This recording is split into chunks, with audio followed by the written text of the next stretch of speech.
March 25th, Daily Devotional, Lift Him Up by Ellen G. White. Choose him as our trusted friend. Henceforth I call you not servants, but I have called you friends. For all things that I have heard of my Father, I have made known unto you. John chapter 15, verse 15.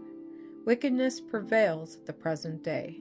The perils of the last days thicken around us, and because iniquity abounds, the love of many waxes cold.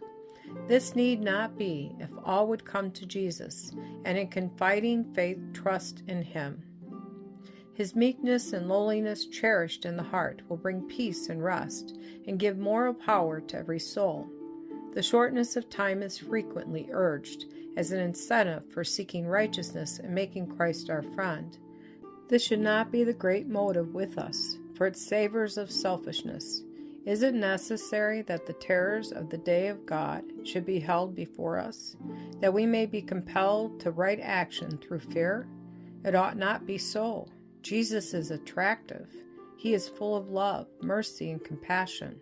He proposes to be our friend, to walk with us through all the rough pathways of life. He says to us, I am the Lord thy God. Walk with me, and I will fill thy path with light.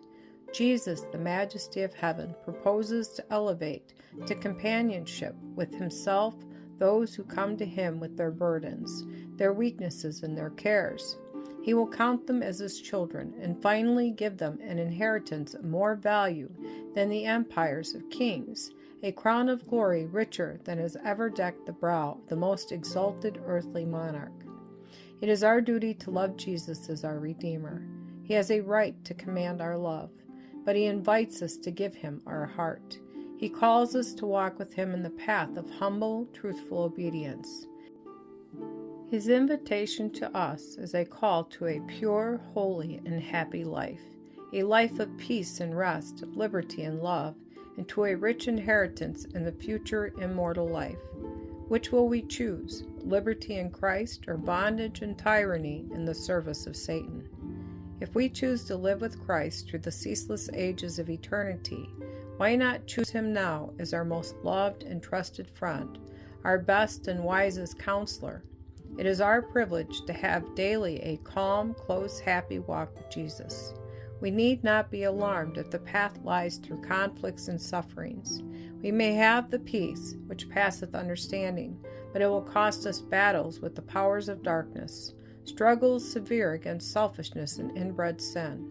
The victories gained daily through persevering, untiring effort and well-doing will be precious through Christ, who has loved us, who gave himself for us, that he might redeem us from all iniquity, and purify unto himself a peculiar people, zealous of good works. Titus chapter 2, verse 14. The Son of the Highest suffered shame on the cross, that sinners might not suffer everlasting shame and contempt, but be ransomed and crowned with eternal glory.